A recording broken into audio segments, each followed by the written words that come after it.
Welcome to the poster titled Ketamine Ameliorates Anorexia-like Behavior of Mice During Mid-Adolescence, but Less So when Administered in Late Adolescence.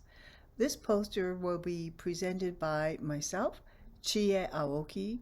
I am at Center for Neuroscience at New York University in New York City. The work was collected by Sebastian Goodwin Groen, who is an undergrad studying neuroscience at NYU, together with Yiwu Dong, who is a master's student from Columbia University.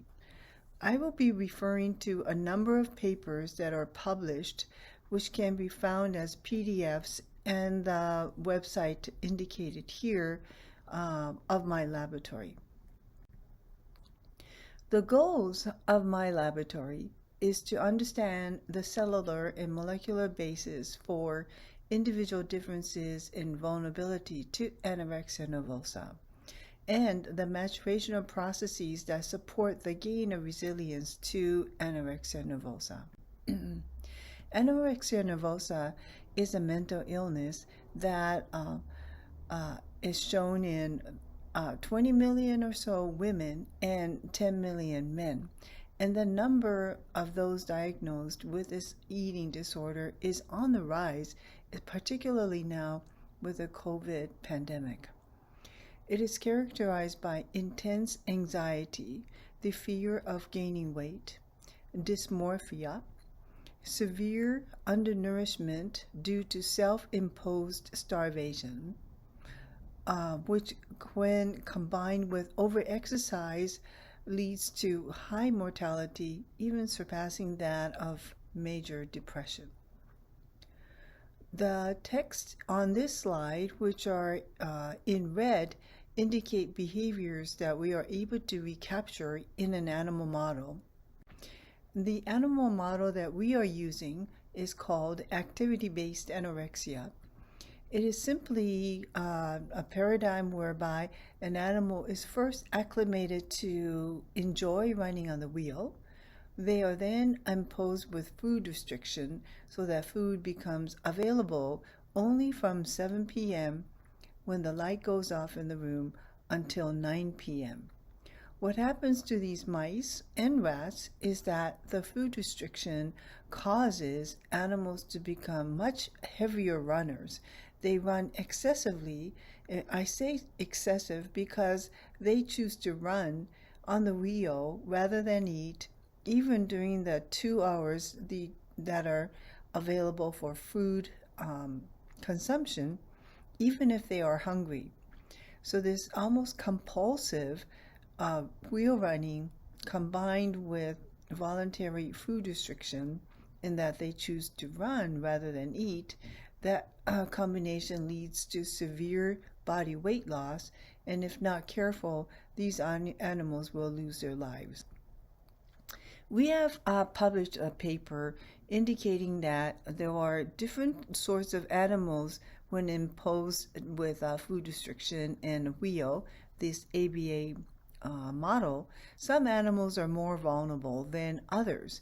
The hippocampus excitatory synapses of animals that are vulnerable, we have shown, express heightened level of NR2B and MDA receptors together with an effectin binding protein called drebrin, which we believe to be involved in activity-dependent trafficking of NMDA receptors to the synapse or away from it.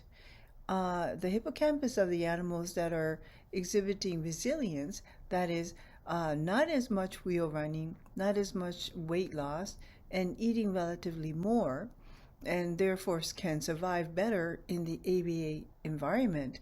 These animals have lower amount of NMDA receptor, especially of the NR2B NMDA receptor, and also lower amounts of drebrin. So we think that this neurotransmitter system working together with drebrin contributes to vulnerability that we see in some of the animals.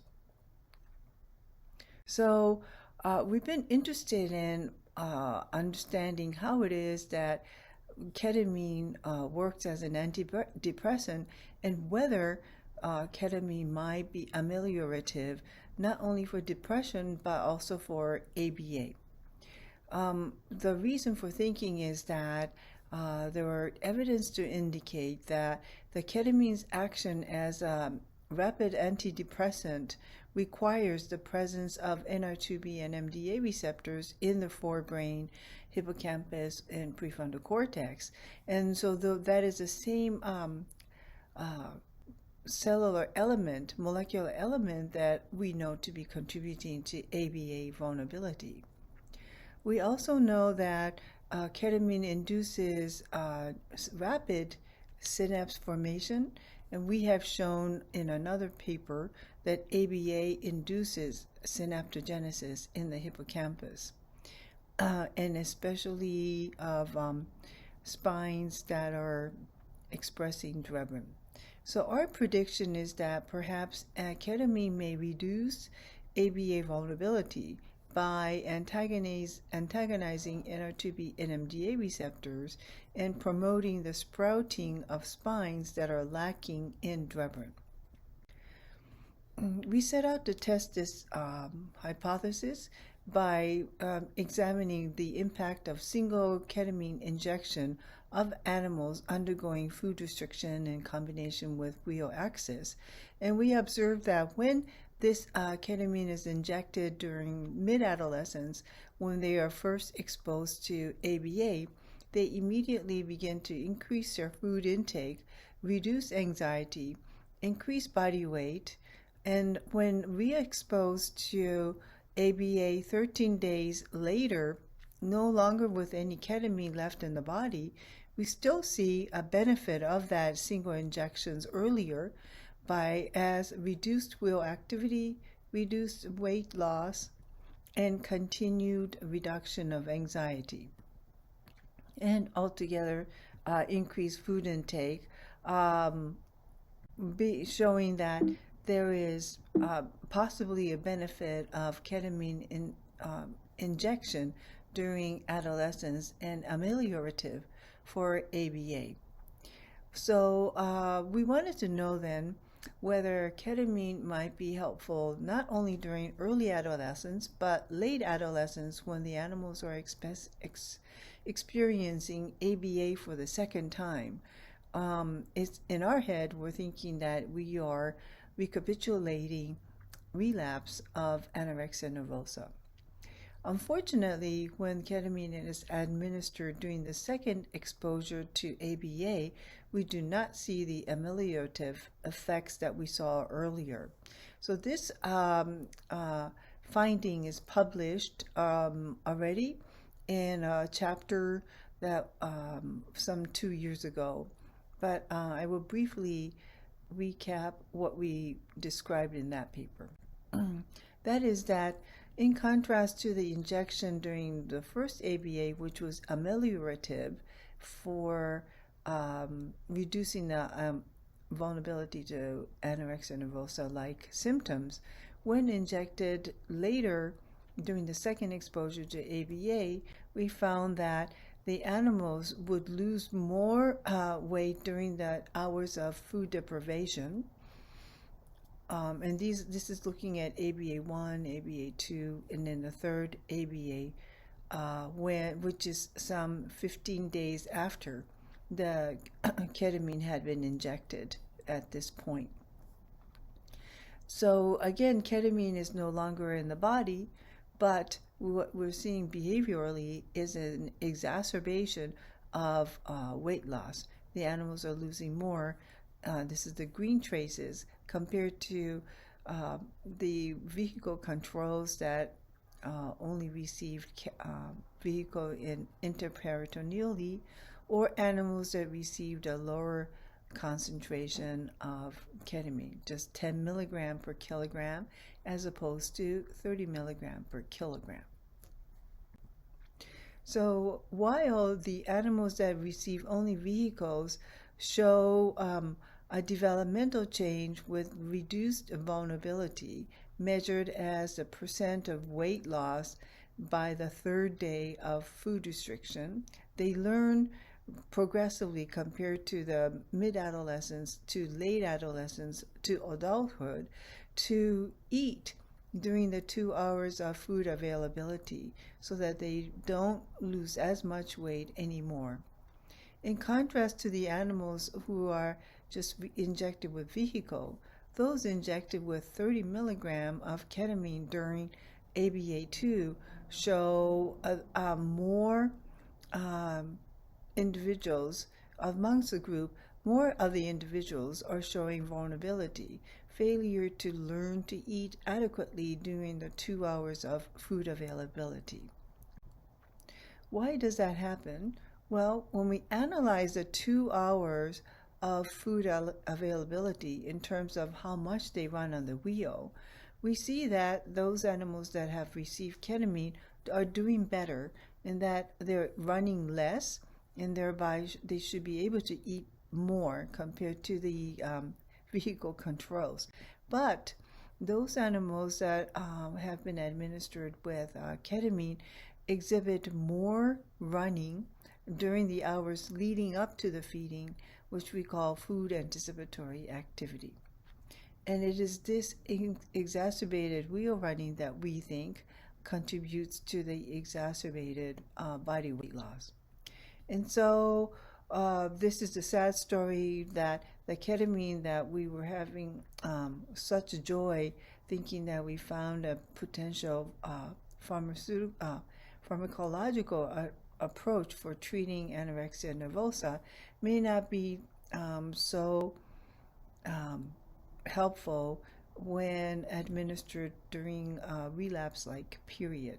So we wanted to know whether we could change the regimen of ketamine injection. We know that in the human condition, often ketamine is administered not just once, but multiple times.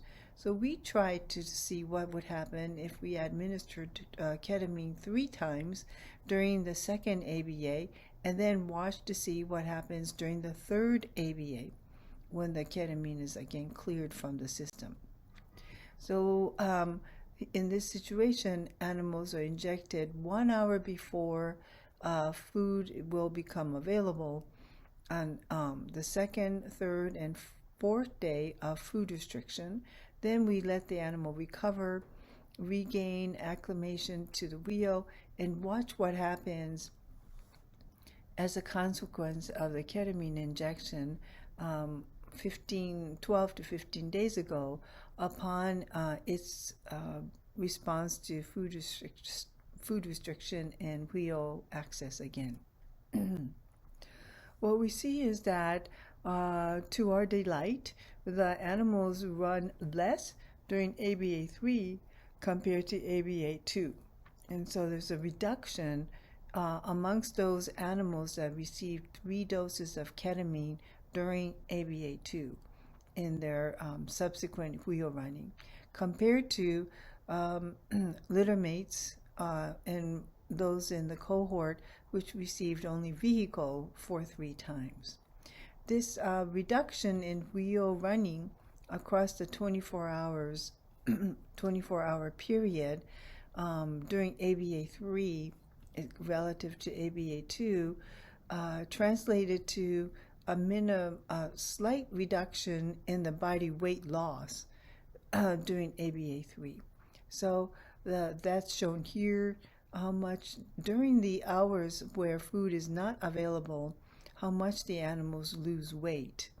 And that level of weight loss compared to the baseline body weight is somewhat reduced, although it's only a trend compared to the control animals that received 3 injections of vehicle. So to summarize, we have shown in a published work already that single injection of 30 milligram ketamine ameliorates ABA when injected during mid-adolescence, but the same dosage of the ketamine when administered during late adolescence exacerbates ABA. Now, triple injection of the 30 milligram ketamine during late adolescence does reduce the wheel running significantly later on, 12 days later, and this trends towards reducing body weight loss during the hours between feeding. The questions that remain are, for us, what is going on with the action of ketamine during mid-adolescence versus late adolescence? And would that give us a clue about the mechanism of action of ketamine? Where might be the site of action of ketamine? Is it in the prefrontal cortex, as been hypothesized for as an antidepressant action, or is it in the hippocampus, also hypothesized for antidepressant action? And if so, is it more in the pyramidal neurons, or is it possibly at excitatory synapses impinging upon GABAergic interneurons? We are in the midst of examining these, addressing these questions, and hope to have answers in another year or so. So thank you for coming to this poster. Please visit my website where you can see photos of the lab members, and they can also be found in this PowerPoint. Thank you again for your attention.